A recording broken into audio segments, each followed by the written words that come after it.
News చూస్తున్నాం. తెలంగాణ నుంచి రాజ్యసభ అభ్యర్థుల ఖరారు ప్రక్రియ క్లైమాక్స్కు చేరుకుంది. ఇవాళ మధ్యాహ్నం 12 గంటలకు ముఖ్యమంత్రి రేవంత్ రెడ్డి ఢిల్లీకి బయలుదేరి వెళ్తున్నారు. ఇప్పటికే తెలంగాణలో 2 రాజ్యసభ స్థానాలకు నోటిఫికేషన్ విడుదలైన నేపథ్యంలో అభ్యర్థుల ఎంపికపై హైకమాండ్తో సీఎం చర్చించనున్నారు.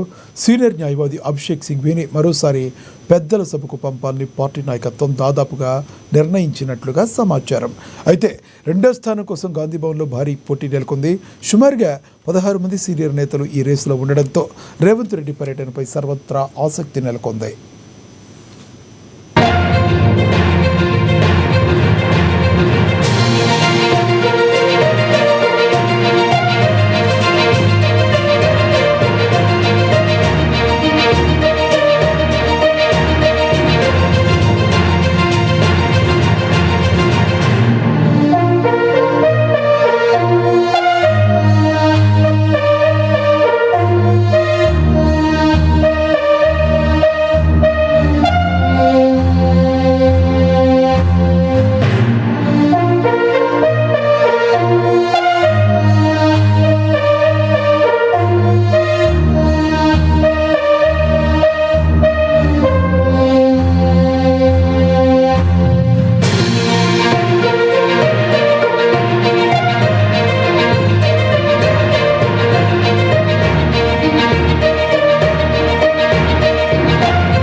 మరోవైపు రాజ్యసభ సీటు కేటాయింపులో సామాజిక న్యాయం పాటించాలని డిమాండ్లు వెల్లువెత్తుతున్నాయి. ఎస్సీ వర్గీకరణలోని మాదిగ సామాజిక వర్గానికి ఈసారి ప్రాతినిధ్యం కల్పించాలని ఎంఆర్పీఎస్ వ్యవస్థాపక అధ్యక్షుడు మందకృష్ణ మాదిగ కోరుతున్నారు.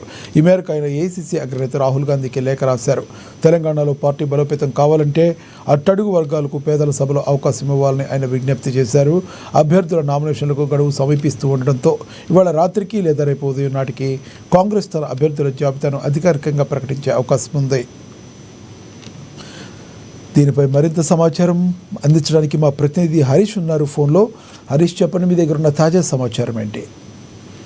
రైట్, దక్షిణ రాజ్యసభ ఎన్నికలకు సంబంధించి కూడా పొలిటికల్ హీట్ పెరిగిందని చెప్పొచ్చు. ప్రధానంగా 2 స్థానాలు తెలంగాణకు సంబంధించి కూడా 2 స్థానాలు ఖాళీ కాబోతున్న నేపథ్యం అయితే కనిపిస్తూ ఉంది. మొత్తంగా దేశవ్యాప్తంగా 37 రాజ్యసభ స్థానాలకు సంబంధించి కూడా నోటిఫికేషన్ జారీ అయింది. ఈ నెల 5వ తేదీకి సంబంధించి కూడా నామినేషన్ చివరి తేదీ ఉన్న నేపథ్యంలో అన్ని ప్రధాన పార్టీలకు సంబంధించి కూడా అభ్యర్థుల ఏదైతే ఎంపికకు సంబంధించి ఆ ప్రక్రియ పైన కూడా స్పీడప్ చేసిన నేపథ్యంలో ఇప్పటికే బీజేపీకి సంబంధించి 9 స్థానాలకు సంబంధించి కూడా అభ్యర్థులను ఖరారు చేసింది. ఇక తెలంగాణలో సంబంధించి కూడా పొలిటికల్ హీట్ కు సంబంధించి కొనసాగుతున్న నేపథ్యం అయితే కనిపిస్తా ఉంది. హోరాహోరీ అభ్యర్థులకు సంబంధించి కూడా ఇప్పటికే కాంగ్రెస్ పార్టీ నుంచి భారీ ఎత్తున అభ్యర్థులకు సంబంధించి కూడా ఏదైతే తాము బరిలో దిగుతామని కూడా ముందుకు వస్తా ఉన్నారు. ఒకవైపు అధిష్టాన నేతలు కావచ్చు, ఒక రాష్ట్ర స్థాయి ఇక్కడ పిసిసి చీఫ్ మహేష్ కుమార్ గారు అలాగే సీఎం రేవంత్ రెడ్డిని కూడా వాళ్ళు లాబింగ్ చేసిన పరిస్థితి అయితే కనిపిస్తా ఉన్నది.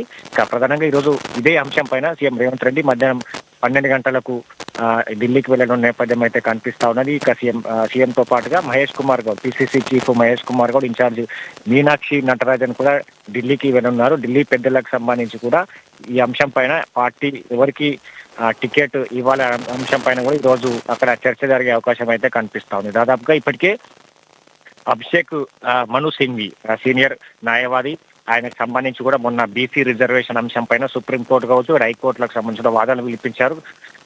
మరోసారి ఆయనని అయితే రాజ్యసభకు పంపించి బీసీ రిజర్వేషన్ కి సంబంధించి కూడా బీసీలకు 42% రిజర్వేషన్ అంశం పైన కూడా కేంద్ర ప్రభుత్వం బీజేపీ కేంద్ర ప్రభుత్వం కొట్లాడే విధంగా కూడా మరోసారి అభిషేక్ సింఘ్కి అవకాశం ఇవ్వాలని కూడా కాంగ్రెస్ పార్టీ చూస్తా ఉన్నది. ఒకవైపు అధిష్టానం నుంచి ఏఐసీసీ నుంచి అభిషేక్ సింఘ్వి పేరును ఖరారు చేసిన నేపథ్యం అయితే ఉన్నది. ఇక మరోసారి ఇంకో స్థానానికి సంబంధించి కూడా రాష్ట్ర స్థాయిలో ఏ సామాజిక సమీకరణల దృష్ట్యా కూడా ఇది మరోసారి ఏదైతే రాజ్యసభ స్థానానికి సంబంధించి కూడా అభ్యర్థిని ఎంపిక చేసేందుకు కసరత్తు జరుగుతూ ఉన్నది. దాంట్లో ఎస్సీ సామాజిక వర్గం కావచ్చు, ఎస్టీ సామాజిక వర్గం కావచ్చు, బీసీ సామాజిక వర్గం కావచ్చు, మొత్తంగా 19 మంది సీనియర్ నేతలు రేస్ లో ఉన్నారు. వాళ్ళంతా కూడా తమకు అవకాశం కల్పించాలని కోరుతా ఉన్నారు. ఏదైతే వయస్సు దృష్ట్యా కూడా మరొకసారి రాజ్యసభ స్థానానికి అవకాశం కల్పించాలని కోరుతున్న నేపథ్యం. దాంట్లో సీనియర్ నేత విఎస్ తో పాటుగా చాలా మంది నేతలు బరిలో దిగుతున్న నేపథ్యం అయితే కనిపిస్తా ఉంది. ఇప్పటికీ ఎంఆర్పిఎస్ అధ్యక్షుడు మందకృష్ణ మాదిగకు సంబంధించి కూడా అగ్రనేత రాహుల్ గాంధీకి లేఖ రాయడం జరిగింది. ఎస్సీ సామాజిక వర్గానికి సంబంధించి కూడా మరోసారి ఏదైతే ఈ స్థానానికి రాజ్యసభ స్థానానికి అవకాశం కల్పించాలంటూ కూడా ఆయన లేఖ రాసిన నేపథ్యం అయితే కనిపిస్తా ఉన్నది.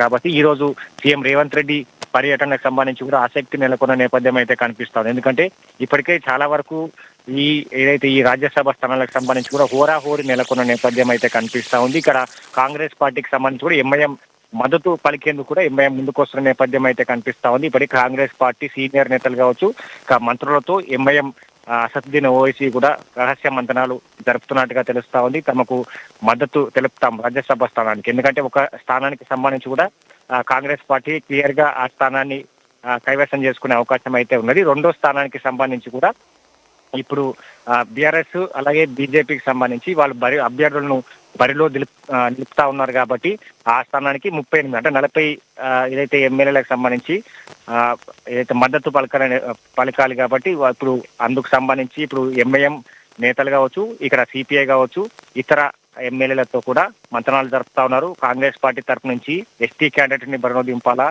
ఎస్సీ క్యాండిడేట్ ని బరిలో దింపాలా అనే అంశాలపైన కూడా మొత్తంగా ఇప్పుడు ఎందుకంటే ఇక్కడ వేం నరేందర్ రెడ్డి ఏదైతే సీఎం ముఖ్య సలహాదారుడు వేం నరేందర్ రెడ్డితో పాటుగా చాలా వరకు ఆ పేర్లు తెర మీదకి వస్తా ఉన్న నేపథ్యం అయితే కనిపిస్తా ఉన్నది. ఇక విఎస్ తో పాటు విహెచ్ కావచ్చు, ఇక్కడ అన్ని సామాజిక వర్గాలకు సంబంధించి కూడా తమకు రాజ్యసభ స్థానం కల్పించాలని కోరుతున్న నేపథ్యం అయితే కనిపిస్తా ఉంది. కాబట్టి ఇక ఆయనతో పాటుగా బిల్లయ్య నాయక్ ఎస్టీ సామాజిక వర్గం నుంచి కూడా బిల్లయ్య నాయకుడు తనకు రాజ్యసభ అవకాశం కల్పించాలని కోరుతా ఉన్నారు. ఇక దొమ్మటి సాంబయ్య పేరు తెర మీదకి వస్తున్న నేపథ్యం అయితే కనిపిస్తా ఉన్నది. ఇక 2-3 రోజుల నుంచి కూడా ఇదే అంశం పైన కూడా మొన్న ఏదైతే డిసిసి శిక్షణ తరగతులకు సంబంధించి ఇదే రాహుల్ గాంధీ వచ్చారు కాబట్టి అక్కడ కూడా ఇదే చర్చ జరిగింది. ఈ రోజు ఢిల్లీలో పూర్తి స్థాయిలో 2 రాజ్యసభ స్థానాలకు సంబంధించి కూడా అభ్యర్థులను ఖరారు అయ్యే అవకాశం అయితే ఉంది. Laxman, thank you Harish.